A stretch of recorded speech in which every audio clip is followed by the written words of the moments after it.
Before we begin, please subscribe and like this channel so you never miss a new true story. My wife passed away on a Tuesday in March, and I buried her on a Saturday. 42 years of marriage gone in the time it takes to change seasons.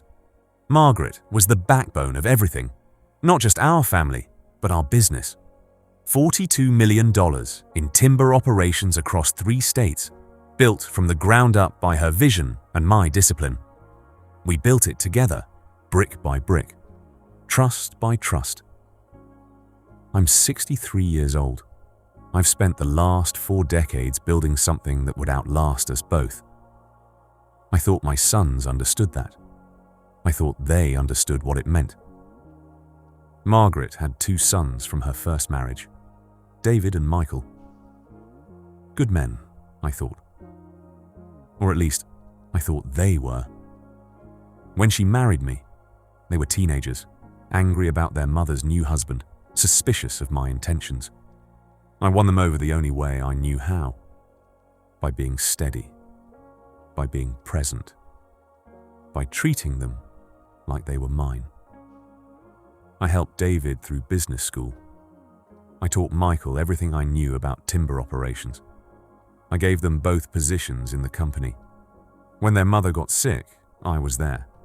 Every doctor's appointment, every treatment, every night she couldn't sleep. The will was simple and fair. Margaret wanted the business to stay in the family. She left 45% to me, 30% to David, 25% to Michael, with conditions. The company would remain intact. Decisions would require consensus, and they couldn't sell without my approval. It was protection. It was love.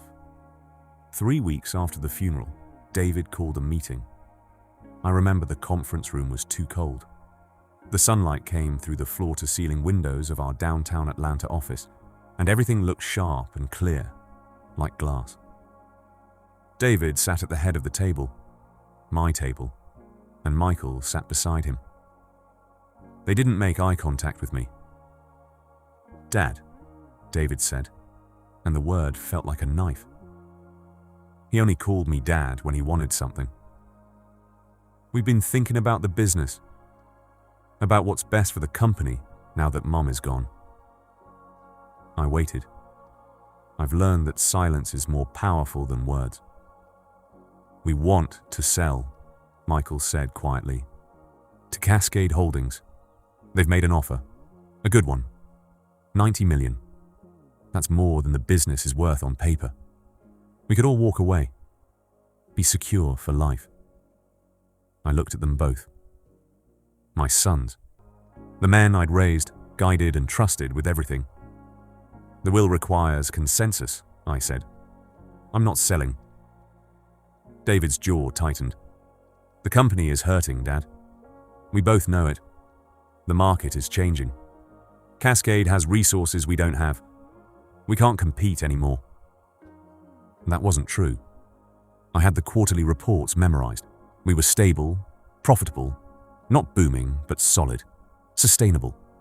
Everything Margaret and I had built it to be. "We're not selling," I said again. Michael leaned forward. "Dad, be reasonable. This is a fortune. This is security. It's your mother's legacy," I said quietly. "It's what she spent her life building." David stood up. "And now it's destroying us from the inside. You're holding on to the past because you can't let her go." The words hung in the air like poison. I didn't respond. I stood up, gathered my papers, and walked out of the conference room. I heard David call after me, but I didn't turn around. That night I sat in the house we'd built together, the one with the kitchen Margaret had designed, the garden she'd tended, the study where she'd reviewed contracts at midnight with reading glasses on her nose. I poured myself a drink and I thought, I've always been good at thinking, at seeing the bigger picture, at understanding people. Over the next 3 months, I watched my sons very carefully.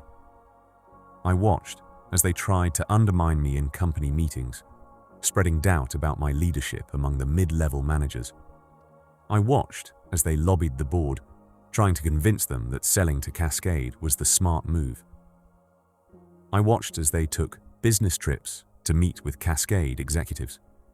I watched as they began to distance themselves from me. Shorter phone calls, missed family dinners, emails instead of conversations. And I said nothing.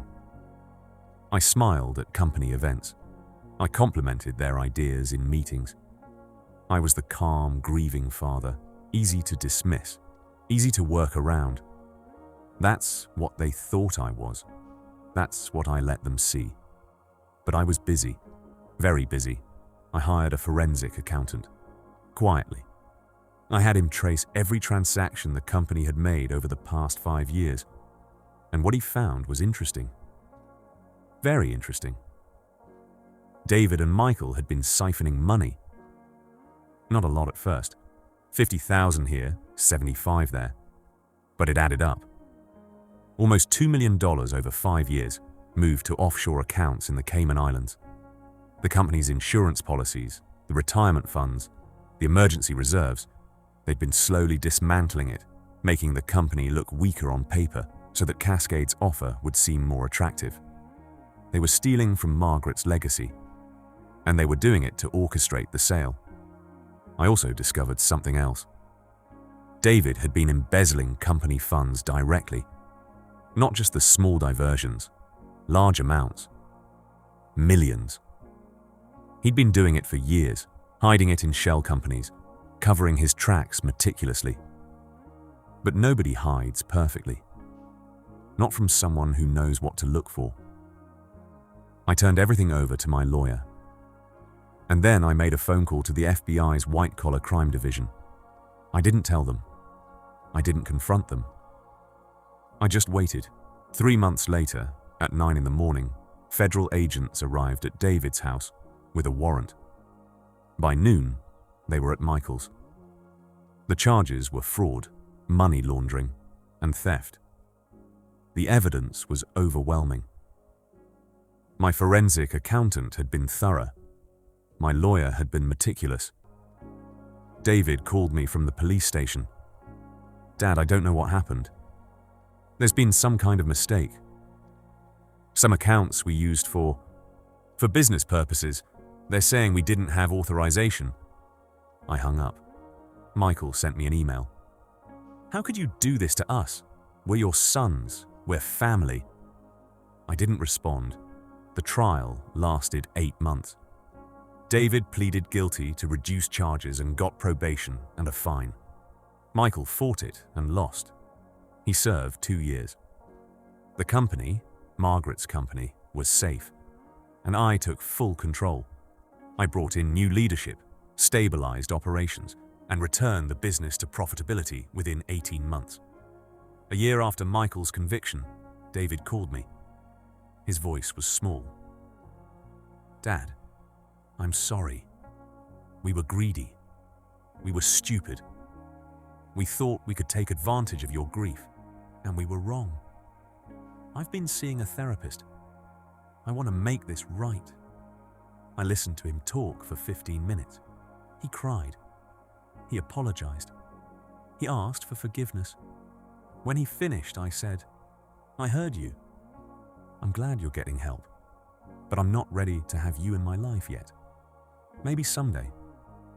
I don't know. Dad, please. We're family." "Yes," I said quietly. "We are. And that's why this hurts as much as it does. Goodbye, David." I hung up. 3 years later, Margaret's company is thriving. It's worth more now than it was when she died.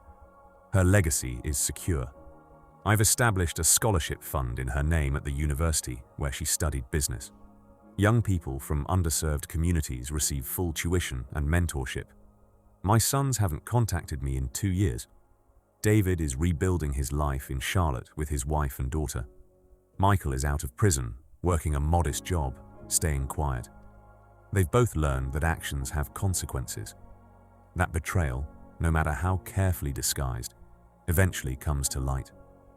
And that some relationships, once broken by greed and deception, cannot be repaired simply because time has passed. I wake up every morning in the house Margaret and I built, and I think about her. I think about the woman who trusted me with her children, with her dreams, with everything she had. And I make sure that trust was not wasted. I make sure her legacy lives on. I make sure that the people who try to steal it understand once and for all that you cannot betray someone like that without consequences. Not from violence, not from anger, but from truth. Sometimes the best revenge is simply refusing to let someone else's greed destroy what you've built together.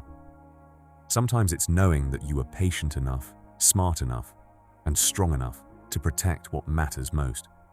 And sometimes it's understanding that the people who hurt you will have to live with that knowledge forever, that they tried to take from a dead woman, and their own father had to stop them.